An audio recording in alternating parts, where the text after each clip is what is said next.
العالمين. الحمد لله رب العالمين، والصلاة والسلام على سيد الأنبياء والمرسلين وعلى آله وأصحابه أجمعين. أما بعد، فإن أصدق الحديث كتاب الله، وأحسن الهدي هدي محمد صلى الله عليه وسلم، وخير الأمور أواسمها، وشر الأمور محدثاتها، وكل محدثة بدعة، وكل بدعة ضلالة، وكل ضلالة في النار. وبالسند المتصل منا إلى الشيخ الإمام الهمام الحافظ الحجة أمير المؤمنين في الحديث أبي عبد الله محمد بن إسماعيل بن إبراهيم بن مغيرة بن بردسبة الجعفي اليماني البخاري رحمه الله تعالى. اللهم انفعنا بعلومه وعلومهم أجمعين، آمين يا رب العالمين. أنه قال: باب قول الله: ونزع الموازين القسط ليوم القيامة، وأن أعمال بني آدم وقولهم يوزن. وقال مجاهد: القسطات العدل بالرومية، ويقال القسط مصدر المقسط وهو العدل، وأما القاسط فهو الجائر. وبه قال حدثنا أحمد بن أشكاب قال حدثنا محمد بن فضيل عن عمارة بن القعقاع عن أبي زرعة عن أبي هريرة رضي الله تعالى عنه قال: قال النبي صلى الله عليه وسلم: كلمتان حبيبتان إلى الرحمن، خفيفتان على اللسان، ثقيلتان في الميزان، سبحان الله وبحمده، سبحان الله العظيم.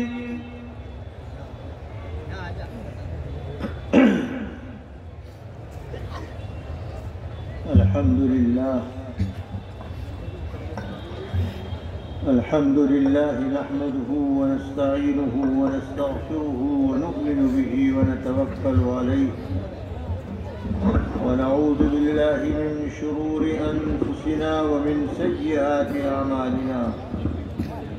من يهده الله فلا مضل له، ومن يضلله فلا هادي له. ونشهد أن لا إله إلا الله وحده لا شريك له، ونشهد أن سيدنا ونبينا ومولانا محمدًا عبده ورسوله، صلى الله تعالى عليه وعلى آله وأصحابه وأزواجه وذرياته وبارك وسلم. أما بعد، فقد قال النبي صلى الله عليه وسلم: نظر الله امرأ سمع مقالتي فحفظها ووعاها ثم أداها. وأيضا قال النبي صلى الله عليه وسلم داعيا: اللهم ارحم خلفائي. وقال الصحابة رضي الله تعالى عنهم: ومن خلفاؤك يا رسول الله؟ قال: الذين يروون أحاديثي، أو كما قال عليه الصلاة والسلام. حضرات علماء کرام، معزز بزرگوں، بھائیوں، ماں اور بہنوں، ہماری زندگی کے یہ لمحات انتہائی بابرکت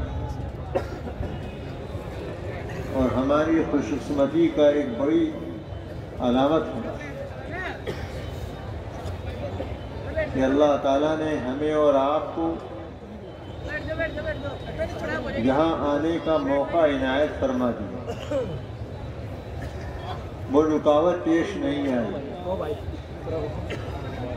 اور اس وقت اس تقریب سعید میں شریک ہونے کی ہمیں یہ صورت نصیب ہو گئی. وہ تقریب سعید کیا ہے؟ حضرت امام بخاری رحمۃ اللہ علیہ کی کتاب، جس کو عام طور سے بخاری شریف کہا جاتا ہے، یہ اصل نام تو نہیں ہے اس کا، لیکن مشہور ہے اسی نام۔ اس کا اصل نام الجامع المسند المختصر من امور رسول اللہ صلی اللہ علیہ وسلم، الجامع الصحیح المسند المختصر من امور رسول اللہ صلی اللہ علیہ وسلم۔ حضرات علماء جب اس کتاب کو پڑھتے پڑھاتے ہیں تو یہ پورا نام بھی سناتے ہیں اور طلبہ یاد بھی کرتے ہیں، لیکن عام طور پر زبان پر بخاری شریف اتنا نام آتا ہے، اس وجہ سے کہ اس کے جو مؤلف ہیں، ان احادیث کو جمع کرنے والے وہ بخارا کے رہنے والے تھے۔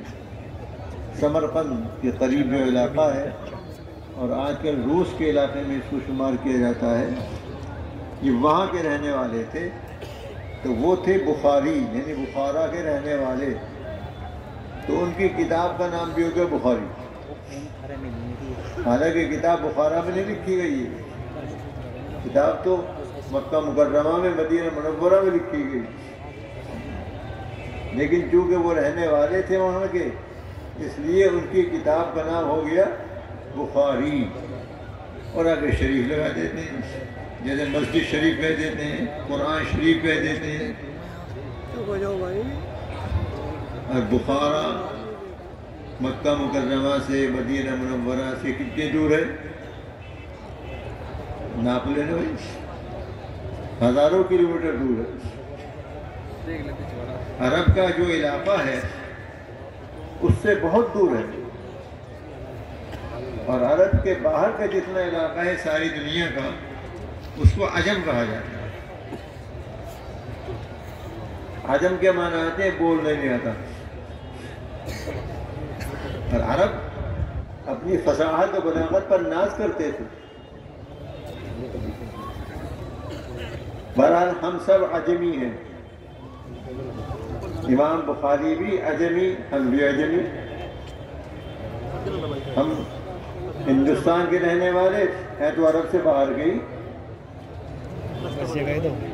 وہ بخارا کے رہنے والے عجم کے وہ بھی ہیں، عجم کے ہم بھی ہیں۔ اور کسی علاقے کا، کسی گاؤں کا، کسی بستی کا کوئی ایک فرد ایسا پیدا ہو جائے کہ وہ طرح طرح کے کمالات سے اللہ اس کو نواز دے، تو ہر فرد اس پر فخر کرتا ہے، اس میں چاہے کچھ نہ ہو اپنے اندر، لیکن ہمارے ہاں ایسے تھے ویسے تھے فلاں صاحب، اس پر فخر کرتے ہیں۔ جیسا کہ آپ کے اس علاقے میں ایک شخصیت ابھی قریب کے پچھلے سالوں میں جوار رحمت منتقل ہو چکی ہے، نام بتانے کی ضرورت نہیں ہے، آپ سب جانتے ہیں، کیا نام ہے؟ اتنا صراحتاً اشارہ کر دیا پھر بھی نہیں آتا۔ حضرت مولانا محمد کامل رحمہ اللہ تعالی، جو اس مدرسے کے بانی ہیں، کامل اپنے نام کے ساتھ بھی ہے اور اللہ نے ویسے بھی کامل بنایا۔ تو پورا علاقہ اگر مولانا محمد کامل صاحب رحمۃ اللہ علیہ کی عالی مرتبہ شخصیت کی وجہ سے فخر محسوس کرتا ہے، اس کا اظہار کرتا ہے، ناجائز طور پر نہیں، جائز ہے وہ۔ تو پورا علاقہ جو عجم کا ہے، اس میں جب امام بخاری ایسی شخصیت پیدا ہو گئی، ہم سب کو فخر کرنا چاہیے، صرف بخارا والوں کو نہیں، پورے عجم کے علاقے کو، عرب سے باہر کے علاقے کو۔ اللہ نے عرب کے اندر کوئی ایسی شخصیت پیدا نہیں کی، کر سکتا تھا اللہ تعالیٰ، اس کے لیے کیا مشکل ہے، لیکن پورے عرب کے اندر مکہ مکرمہ میں، مدینہ منورہ میں ایسی شخصیت اللہ نے پیدا نہیں کی جیسی ہزاروں میل دور بخارا میں پیدا کر دی۔ اللہ میں سے کون پوچھ سکے اجی وہاں تو قرآن اترا، وہاں تو حدیثیں آئیں، سب سے پہلے تو وہیں تیار ہوتا، کوئی آسان نہیں، اللہ میں سے کوئی نہیں پوچھ سکتا، اللہ جس کو جب چاہے جہاں چاہے نوازے۔ آج حضرت امام بخاری رحمۃ اللہ علیہ کی اس کتاب کی ضرورت ان کو بھی ہے، بلکہ سب سے پہلے اسے ہی لیں، بخاری شریف میں دکھاؤ، بخاری میں دکھاؤ، بخاری میں دکھاؤ، سب سے پہلے اسے کا نام آ گیا۔ یعنی اگر بخاری میں کوئی حدیث نہ ملے تو گویا کہ وہ دین نہیں ہے۔ یہ تصور غلط ہے۔ حضرت امام بخاری رحمۃ اللہ علیہ کو 6 لاکھ حدیثیں یاد تھیں، 6 لاکھ ماں سندوں کے۔ انہوں نے 15-16 سال کے اندر اپنی یہ کتاب مرتب کی ہے، اور چھانٹتے چھانٹتے معیار اپنے مقرر کر کے جو 2 جلدوں کے اندر یہ کتاب چھپی ہے، آئی ہے، تو اس میں ان 6 لاکھ میں سے 10,000 بھی پوری نہیں ہے، 10,000 سے کم ہے، 9,000 کچھ ہے۔ وہ بھی جب ہیں جبکہ ایک روایت کو امام بخاری رحمۃ اللہ علیہ بار بار لاتے ہیں مختلف مسائل کے استنباط کے لیے، تب جا کر وہ 10,000 سے کم ہے۔ تو اس کے علاوہ جو امام بخاری کے پاس روایات اور احادیث تھیں، کیا وہ سب کنڈم؟ وہ بھی قابل استدلال تھی، لیکن جن شرائط کو ملحوظ رکھ کر انہوں نے روایات کو جمع کرنے کا فیصلہ کیا تھا، اس کے مطابق ان میں سے یہ ضرورت کے بقدر اس میں جمع فرمائی ہیں۔ تو اللہ نے اس کو ایسی قبولیت سے نوازا کہ سب سے اول درجے کی کتاب کہلاتی ہے۔ اگرچہ صحیحین 2 کتابیں مسلم شریف بھی اس کے ساتھ شامل ہے، بخاری کے ساتھ، لیکن اس کا نمبر سب سے اول ہے، اور اس کی تعلیم و تدریس تو اپنی جگہ پر ہے، ہر جگہ نہیں ہوتی، قابل ذکر مدارس میں ہوتی ہے، جیسے کہ آپ کے یہاں ہو رہی ہے ماشاءاللہ، دارالعلوم دیوبند میں ہوتی ہے، مدارس میں ہوتی ہے، شاہی میں اور جگہ ہوتی ہے، لیکن اس کو صرف تلاوت کر لینا ہی، ان احادیث کو پڑھ لینا ہی، احادیث میں متن کے ساتھ سند بھی آئی ہوئی ہیں، ان کو پڑھ لینا ہی خیر و برکت کا باعث ہے۔ ویسے تو کوئی سے بھی حدیث پڑھو خیر و برکت ہوتی ہے، لیکن مشائخ کا تجربہ یہ ہے کہ اگر کوئی مصیبت ہو، کوئی حادثہ ہو، پریشانی ہو، تو بخاری شریف ختم کرو اور دعا کرو، اللہ قبول کرے۔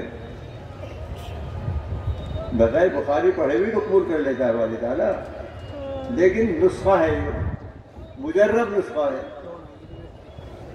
اور ہم جیسے معمولی لوگوں کا نہیں ہے، مشائخ کا مجرب ہے۔ اسی لیے ختم بخاری کی تقریب میں لوگ شریک ہونے کے لیے کوشش کرتے رہے ہیں ہمیشہ۔ دارالعلوم دیوبند میں بھی قدیم زمانے سے یہ سلسلہ رہا ہے کہ جس دن سبق آخری سبق ہوتا ہے تو لوگ جہاں تک ان کے لیے ممکن ہوتا ہے شریک ہوتے ہیں، دعا کے لیے شریک ہوتے ہیں، اور اگر کسی کو کوئی حادثہ ہے، کوئی واقعہ ہے، پریشانی ہے، تو وہ تحریر کرتا ہے، خط لکھتا ہے یا فون سے کہتا ہے اجی ہماری فلاں مصیبت ہے، اجی بخاری ختم کروا دو، دعا کروا دو ہماری۔ دارالعلوم دیوبند میں امام قدیم زمانے سے ہے، اور ساتھ ہی ساتھ یہ ہے کہ اتنے پیسے مٹھائی کے بھی جو طلبہ بخاری شریف ختم کرتے ہیں، یعنی ایک تو ختم کرنا سبقاً ہوا، اور ایک ایک تلاوت کر لو، بہت سارے طلبہ ہوتے ہیں جلدی سے ختم ہو جائے گی، تو اس کو ختم کر کے دعا کرائی جاتی ہے، اور باقاعدہ ان کی طرف سے مٹھائی کے پیسے آتے ہیں، وہ پیسے لڈو ہو، چاکلیٹ ہو، کچھ بھی ہو، طلبہ کو تقسیم کی جاتی ہے۔ اور بعد محدثین نے، جمال الدین محدث رحمۃ اللہ علیہ نے فرمایا کہ 120 مرتبہ مصائب اور مشکلات کے موقع پر میں نے بخاری شریف ختم کی، اور اللہ نے میری پریشانی دور فرمائی۔ اس لیے جو حضرات یہاں تشریف لائے ہیں اصلاً تو وہ دعا ہی کے لیے آئے ہیں۔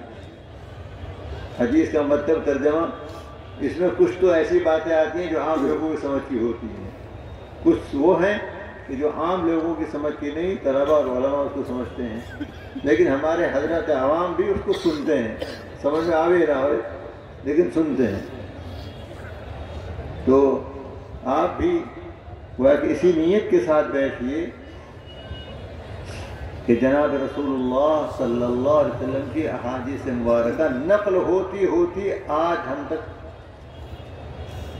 اس شکل کے اندر سنائی جا رہی ہے۔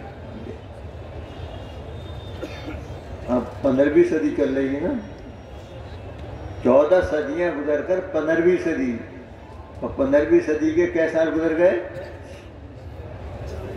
ہیں؟ سوچ سمجھ کے بولو بھائی، اللہ کی کیلنڈر دیکھ لیا ہوگا بس،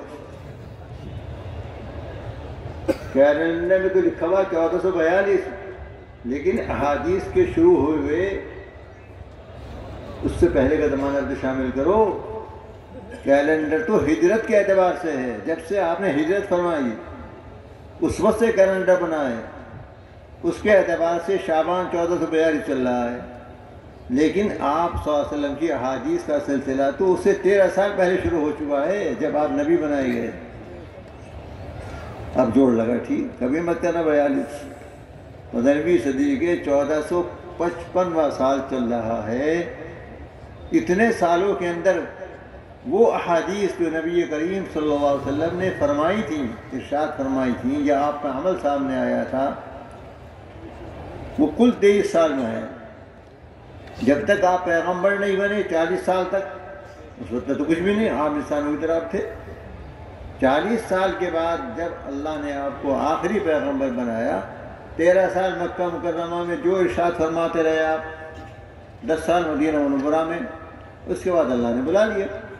اس 23 سالہ مدت میں آپ نے کتنی باتیں ارشاد فرمائیں، علاوہ قرآن کریم کے جو 30 پاروں کا سب کے سامنے ہے، وہ بھی آپ نے پیش کیا، حضرت جبرائیل علیہ السلام سے سن کر امت کو سنایا۔ اور اس کے علاوہ احادیث، قرآن تو متعین ہے 30 پارے، لیکن حدیث کا کچھ سمندر کا پتہ ہی نہیں کہاں تک، کتنی احادیث تھیں۔ تنہا امام بخاری کو 6 لاکھ، کسی کو 2 لاکھ، کسی کو 1 لاکھ، کسی کو 2.5 لاکھ، کسی کو 1.5 لاکھ، بڑے بڑے محدثین جو گزرے ہیں۔ جس زمانے میں جیسی ضرورت ہوتی ہے اللہ ویسے جان پیدا کر دیتا ہے۔ اور یہ تو امام بخاری تو 30ویں صدی شروع ہو گئی ہے، اس وقت کے ہیں، بالکل 2ری صدی کے اخیر میں پیدا ہوئے ہیں، 194 ہجری میں یہ بخارا کے اندر پیدا ہوئے ہیں، اور 30ویں صدی کے اندر صحیح سارا کام کیا ہے، تو 30ویں صدی کے علماء میں شمار ہوتے ہیں، اور بھی بڑے بڑے محدثین 30ویں صدی کے ہیں۔ تو آپ 23 سال رہے، اس کے بعد 2 صدیاں یہ گزری، کتنی احادیث کہاں کہاں تھی، کیسے حاصل کی انہوں نے؟ آج کل کی طرح آنے جانے کا راستہ بھی نہیں تھا آسانی کے ساتھ، ایک ایک حدیث کے لیے کتنی مرتبہ کہاں کہاں گئے، لیکن اللہ نے محفوظ رکھا اس کو، آج تک محفوظ ہے۔ آگے کتابیں مدون ہو گئیں، پہلے لوگ سیروں کے اندر محفوظ رکھتے تھے، اب باقاعدہ کتابیں مدون ہو گئی 30ویں صدی سے۔ اب جب کتابیں مدون ہو گئیں، مرتب ہو گئیں، تو قوت حافظہ بھی کمزور ہو گئے، ساری بخاری پڑھ لیتے ہیں، ایک سبب بھی پکا یاد نہیں ہوتا۔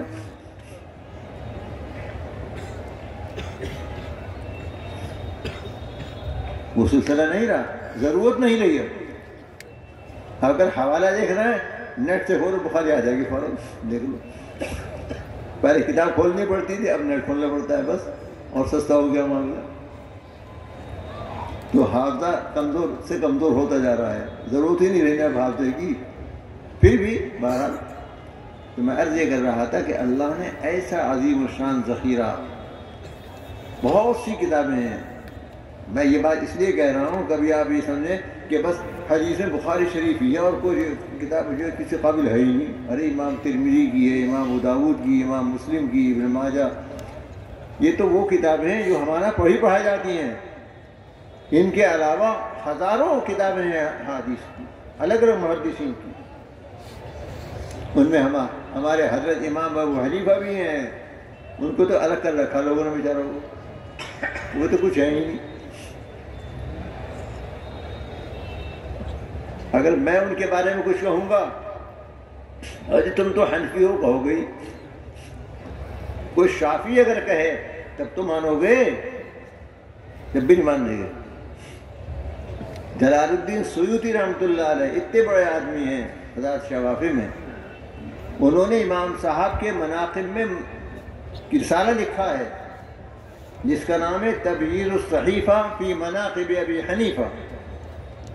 اس میں یہ عبارت ہے من مناقب ابی حنیفہ التي انفرد بها انه اول من دون علم الشریعہ ورتبه ابوابا وتبعه مالک بن انس في ذلك ولم يسبق ابا حنیفہ احد۔ یہ ہوائی عبارت نہیں، کتاب کا حوالہ دے رہا ہوں، چھوٹا سا رسالہ ہے وہ، اور ہمارے طلباء کو بالکل پکی یاد رکھنی چاہیے یہ حدیث، یہ ٹکڑا ان کے کلام کا، جس کا ترجمہ یہ ہے کہ امام ابو حنیفہ رحمۃ اللہ علیہ کی وہ فضیلتیں، مناقب جن میں وہ اکیلے ہیں، کوئی ان کا ہمسر نہیں ہے، ان میں سے ایک یہ ہے، اور بھی ہیں، ان میں سے ایک یہ بات ہے کہ انہوں نے علم شریعت کو یعنی احادیث کو سب سے پہلے مدون کیا اور فقہی ابواب پر مرتب کیا۔ اور امام مالک نے جو موطئ امام مالک کی ہے وہ امام ابو حنیفہ کے اسی روش کو اختیار کیا اس نے۔ امام مالک کی کتاب کا نام ہے موطئ امام مالک، تو موطئ امام مالک کو جو فقہی ابواب پر مرتب کیا ہے وہ حضرت امام ابو حنیفہ رحمۃ اللہ علیہ کے انداز پر کیا ہے۔ ولم یسبق ابا حنیفہ احد، ابو حنیفہ سے آگے کوئی نہیں گیا۔ امام اعظم امام ابو حنیفہ رحمۃ اللہ علیہ کا انتقال ہے 150 ہجری میں، اور امام مالک کا انتقال کب ہوا؟ آپ کو بتانا چاہیے نا، 179 میں، یعنی 7-9، تو 50 اور 79 میں کیا سال کا فرق ہے؟ 29 ہوا نا، 29 سال بعد انتقال ہوا ہے۔ اور امام صاحب کتاب لکھ کر چلے گئے 150 میں، مدون کر کے چلے گئے۔ ان 29 سال میں جو امام مالک نے موطئ امام مالک لکھی ہے یا ان کے زمانے میں شروع کر دی تھی، تو وہ امام ابو حنیفہ کے طرز پر لکھی انہوں نے، وَتَبِعَهُ مَالِكٌ فِي ذَلِكَ۔ تو اس لحاظ سے سب سے پہلے احادیث کے مدون کون ہوئے؟ امام ابو حنیفہ رحمۃ اللہ علیہ۔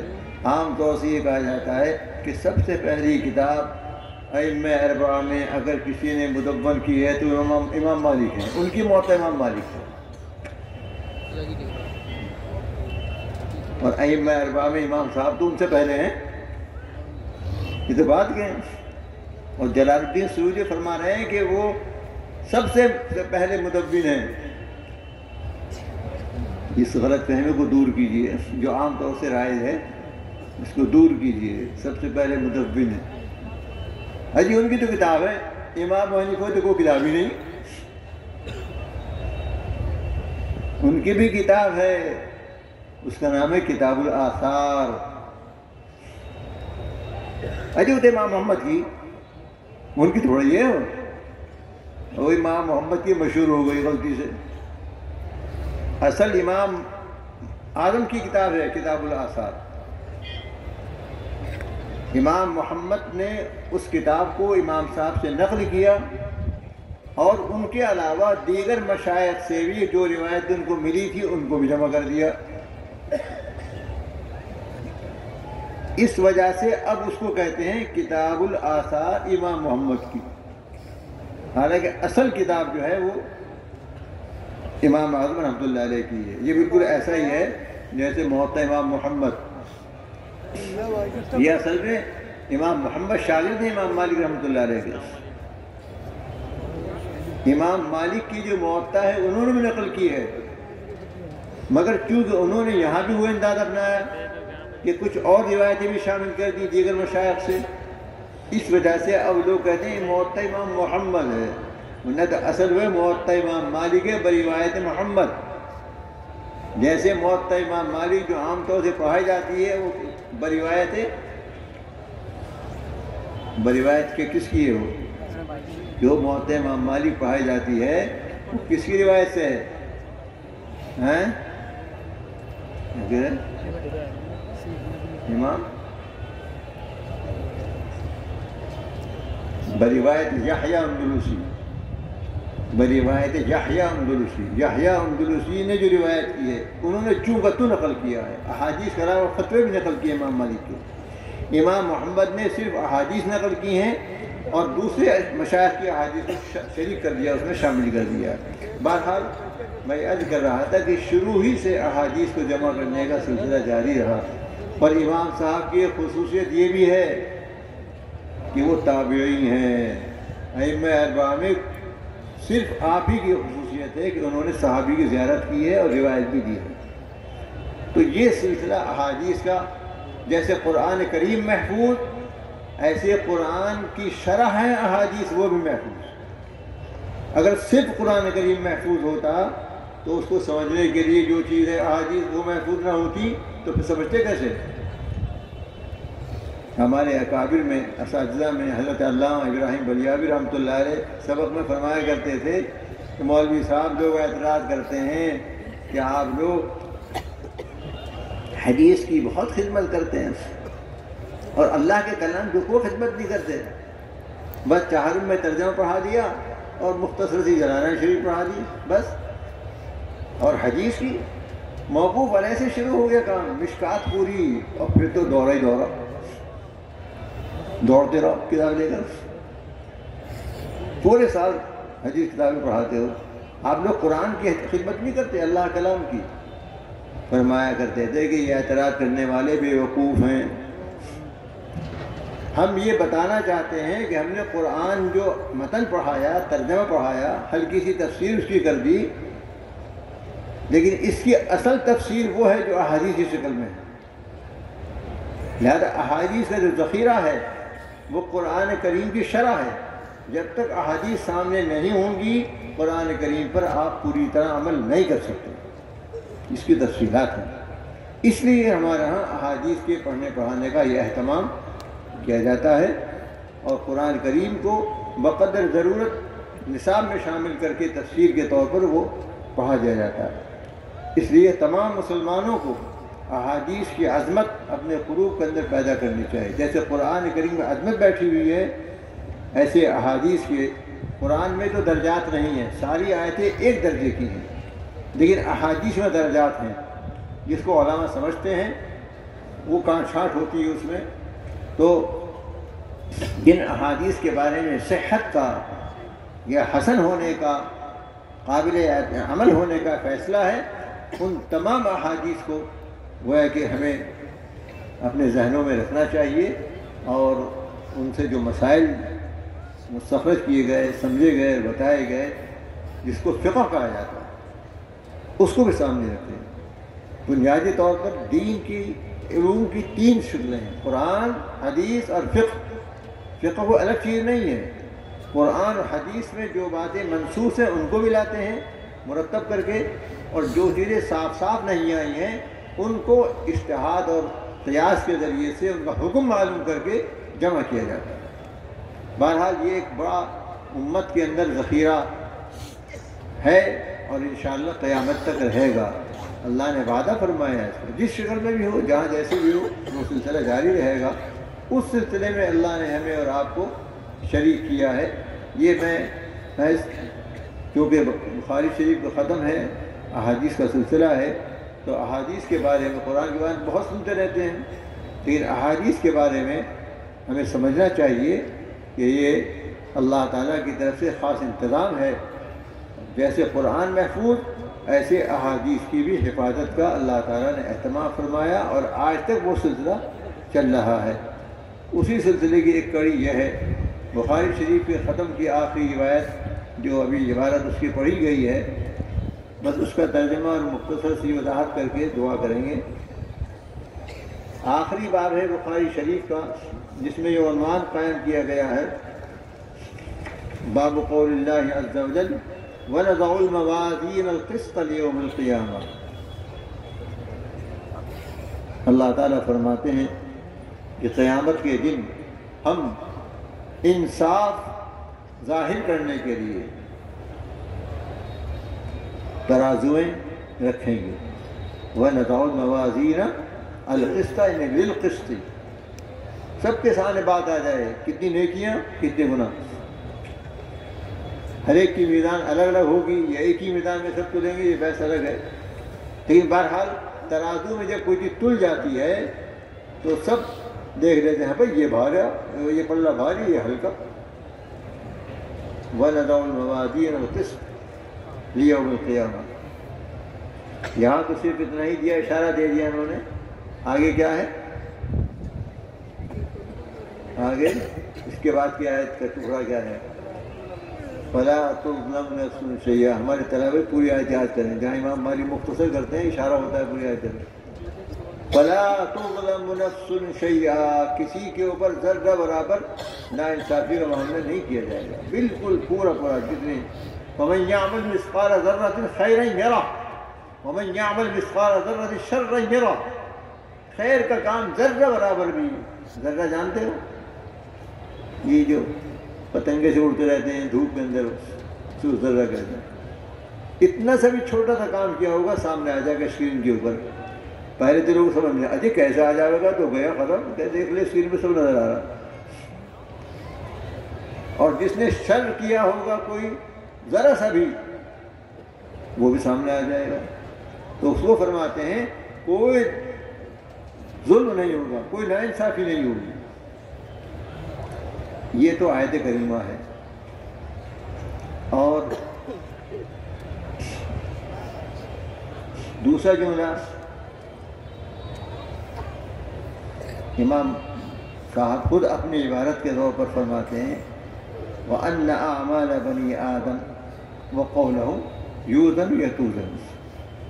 وہ ہے کہ اسی سے نکل رہا ہے، یہ بات اسی سے نکل رہی ہے، آیت کریمہ ہی سے نکل رہی ہے کہ انسانوں کے اقوال اور اعمال،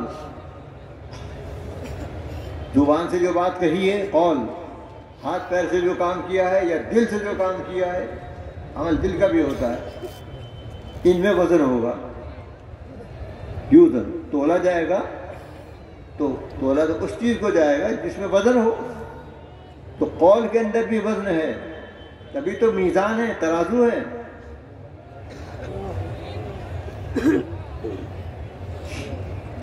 جو باب قائم کرتے ہیں، ایک دعویٰ ہو گیا جو آیت کریمہ سے نکلا کہ جب اللہ تعالیٰ میزان قائم کریں گے تو اس کا مطلب یہ ہوا کہ اقوال اور اعمال تولے جائیں گے، یہ دعویٰ ہو گیا۔ اب اس کو حدیث سے ثابت کرتے ہیں، اس دعوے کو حدیث سے ثابت کرتے ہیں، جو حدیث پیش کی ہے جس میں آپ نے ارشاد فرمایا کہ کلمتان حبیبتان الرحمن خفیفتان علی اللسان ثقیلتان فی المیزان سبحان اللہ وبحمدہ سبحان اللہ العظیم۔ آپ ارشاد فرماتے ہیں ایسے دو جملے جو اللہ میاں کو بڑے پیارے، بہت پسند، اور زبان پر بڑے ہلکے، زبان پر ہلکے، بولنے میں کوئی دشواری نہیں، لیکن میزان عمل کے اندر بھاری، میزان عمل میں بھاری، ثقیلتان فی المیزان۔ کون سے کلمے ہیں وہ؟ یہ جو اخیر میں آئے سبحان اللہ وبحمدہ سبحان اللہ العظیم، کہ جناب رسول اللہ صلی اللہ علیہ وسلم یہ فرما رہے ہیں کہ دو کلمے یہ بڑے بھاری ہیں۔ کہیں میں بھاری ہیں؟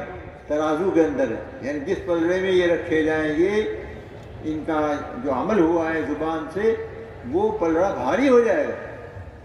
معلوم ہوا کہ اقوال میں، اور قول بھی تو عمل ہی ہے، زبان کے عمل کو قول کہتے ہیں، ہاتھ پیر کے عمل کو عمل کہتے ہیں۔ اس لیے اس حدیث سے وہ دعویٰ ثابت ہو گیا وَنَضَعُ الْمَوَازِينَ الْقِسْطَ لِيَوْمِ الْقِيَامَةِ فَلَا تُظْلَمُ نَفْسٌ شَيْئًا۔ یہی ان کو ثابت کرنا تھا، کیونکہ لوگ کچھ کہا کرتے تھے اس زمانے میں، آج بھی ہے گڑبڑ، اس زمانے میں بھی مختلف ناموں سے لوگ تھے. اجی کہیں نہیں یہ تو اعمال ہم نے کیے ختم ہوا میں پھیل ہو گئے کہ نہیں یہ سب محفوظ ہیں, ان کا وزن ہوگا, ان کو تولا جائے گا, ان میں ثقل ہے, بھاری پن ہے ان میں. یہی ثابت کرنا چاہتے تھے. یہ تو جو اصل مقصود تھا پورا ہو گیا اور عام لوگوں کی سمجھ میں بات آ جاتی ہے. درمیان میں امام بخاری رحمۃ اللہ علیہ کی عبارت جو حضرت مجاہد کے حوالے سے نقل کی انہوں نے, ان کا اصل میں طریقہ یہ ہے کہ جب قرآن کی کوئی آیت کریمہ آ جاتی ہے, اس میں کوئی لفظ آ جاتا ہے, تو ایسا لگتا ہے کہ قرآن کریم بالکل کھلا ہوا تھا ان کے سامنے. حدیثیں تو تھیں کھلی ہوئی, لیکن قرآن کریم بھی پورا کھلا ہوا تھا ان کے, پکا یاد تھا بالکل. تو قاف سین طا جس سے قسط بنا ہے, اس کے مادے سے جو کلمات قرآن میں آئے وہ سارے سامنے آ گئے ایک دم. تو فرق سمجھایا. دیکھو ایک جگہ ہے قسطاس, قسطاس ایک جگہ آیا, اتنے بتایا آیت کی بتائی. اب حافظی کو تلاش کرنا پڑے گا ابھی کہاں یہ آیت جس میں قسطاس آیا. حافظی تو بہت سارے ہوں گے, ان میں بھی ہوں گے. جہاں قسطاس آیا ہے وہ کہاں ہے؟ ابھی تو رمضان آدھا مہینے رہ گیا بس. جی مولانا آخر صاحب کو بتانا پڑ رہا. وزنوا بالقسطاس المستقیم. تو کبھی تم یہ سمجھو کہ یہ قسطاس جو یہیں سے بنا, اس قسط سے بنا, وہ عربی زبان کا لفظ نہیں ہے.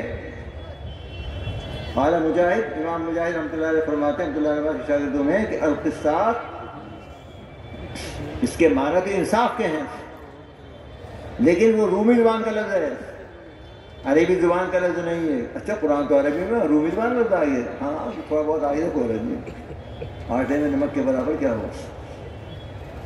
العدل بالرومیہ مطلب ہے کہ جو قرآن میں قسط آیا ہے اس سے کوئی تعلق نہیں. اس کا معنی تو وہی ہے, لیکن اس سے نہیں بنائی. قسط اس قسطاس سے نہیں بنا اور قسطاس اس قسط سے نہیں بنا, یہ الگ ہے, وہ الگ ہے. یہ عدل کے معنی میں ضرور ہے, جو قسط بھی عدل کے معنی میں ہے, لیکن وہ رومی زبان کا لفظ ہے یا عربی زبان کا لفظ ہے. ایک تو یہ سمجھایا انہوں نے. دوسرے یہ سمجھایا کہ قسط جو ثلاثی مجرد سے ہے, قاف سین طا کی حروف اس میں, اس کے دو استعمال ہیں. اس کے دو استعمال ہیں. ایک جگہ قرآن کریم میں آیا قاسط, اور ایک جگہ ہے مقسط. اب کہاں آیا یہ بھی مسئلہ لو. جہاں قاسط آیا ہے وہ کون سی آیت ہے؟ وَأَمَّا الْقَاسِطُونَ فَكَانُوا لِجَهَنَّمَ حَطَبًا. اور جہاں مقسط آیا ہے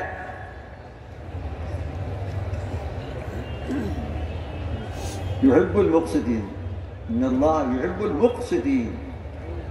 تو قاسط جب یہاں قسط کے معنی انصاف کے ہیں, انصاف کرنے کے ہیں, تو قاسط کا ترجمہ انصاف کرنے والا ہونا چاہیے نا. جب قسط کے معنی انصاف کرنے کے ہوئے تو قاسط اسم فاعل بنا, تو قاسط کے معنی انصاف کرنے والا. کہتے ہیں نا وہاں انتظام مت کرنا ہے, تو وہ بھی ثلاثی مجرد سے, مگر وہ قسط سے نہیں بنا, وہ قسوط سے بنا ہے, قسوط سے, جس کے معنی آتے ہیں ظلم کرنے کے. وَأَمَّا الْقَاسِطُونَ فَكَانُوا لِجَهَنَّمَ حَطَبًا. جو ظالم ہیں, غلط کام کرنے والے ہیں, وہ جہنم میں ایندھن بنیں گے. اور اس سے جو گے تو الٹا ہو جائے گا معاملہ کہ انصاف کرنے والے جہنم میں ایندھن بنیں گے. نعوذ باللہ من ذلک. اس طرف اشارہ کیا انہوں نے کہ وَيُقَالُ وَأَمَّا الْقَاسِطُ فَهُوَ الْجَاهِدُ. اور یہ جو کہا یہاں جو القسط ہے یہ قسوط سے نہیں ہے نا, وہ تو قسوط سے ہے. یہ قسط بمعنی مقسط, بمعنی اقساط, مصدر ہے نا, بمعنی اقساط, اقساط انصاف کرنا.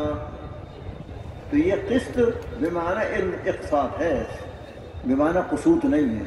تو قسوط الگ مادہ ہے اور قسط الگ مادہ ہے. یہ مقسط کا مصدر ہے, یہ تعبیر یہ قابل غور ہوتی. مقصد اسم فاعل ہے باب افعال سے, اس کا مصدر افعال ہوگا نا. قسط اس کا کیسے ہو جائے گا مصدر؟ مطلب ہے کہ زوائد کو حذف کر کے, زوائد کو حذف کر کے قسط مقصد کا مصدر ہے, یہ کہنا چاہتے ہیں. تو یہ وہ 2-3 باتیں وہ ہیں کہ جو عام لوگوں کے سمجھنے کی نہیں ہیں، لیکن سن لینا چاہیے، یہ طلباء کے علماء کی بات ہے۔ لیکن پہلی جو بات تھی کہ اعمال میں وزن ہے اور اعمال باقاعدہ تولے جائیں گے، ہمارا آپ کا عقیدہ ہے، اور یہ چھوٹے چھوٹے کلمات بھی وزنی ہوں گے، یہ ثابت کیا امام بخاری رحمۃ اللہ علیہ نے، اور سب سے آخر میں اس روایت کو لا کر یہ بتایا کہ اعمال اور اقوال ٹھیک ٹھیک جمع کر لو تاکہ میزان عمل کے اندر نیکیوں کا پلہ بھاری ہو جائے۔ اعمال ہوں گے تو وزن ہوگا، اقوال ہوں گے تو وزن ہوگا۔ اگر ایسے اچھے اقوال اعمال نہیں ہوں گے تو وزن نہیں ہوگا، ہلکا رہ جائے گا، خطرے کی بات ہے۔ اس لیے اخیر میں ہوا کہ ہم سبق کو، اپنے کو بھی سبق دے رہے ہیں، ہمیں بھی سبق دے رہے ہیں، ہمیں اپنے اعمال کو درست کرنا چاہیے۔ یہ بڑی سعادت کی بات ہے ان طلبہ عزیز کے لیے بھی کہ انہوں نے باقاعدہ عالمیت کا، فضیلت کا جو کورس شروع کیا تھا، آج اللہ نے اس کو سبقاً بھی مکمل کرنے کی توفیق عطا فرمائی۔ اللہ تعالیٰ اس کی خیرات و برکات سے خود ان کو، ان کے گھر والوں کو، اس مدرسے میں انہوں نے پڑھا، جہاں جہاں بھی پڑھا ہے، اللہ تعالیٰ ان سب کو اس کی خیرات و برکات سے مستفید فرمائے، شرور و فتن سے محفوظ فرمائے۔ وآخر دعوانا الحمدللہ رب العالمین۔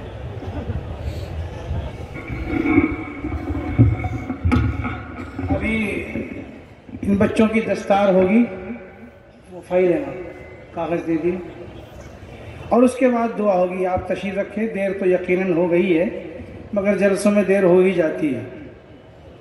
کاغذ رکھا تھا یہاں بھائی، یہ رکھا جو پیچھے،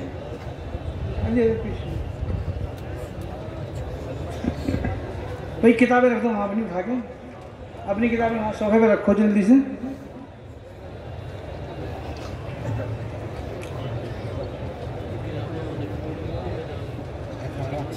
جلدی 2-3 بچوں کو پکڑا دو بھائی،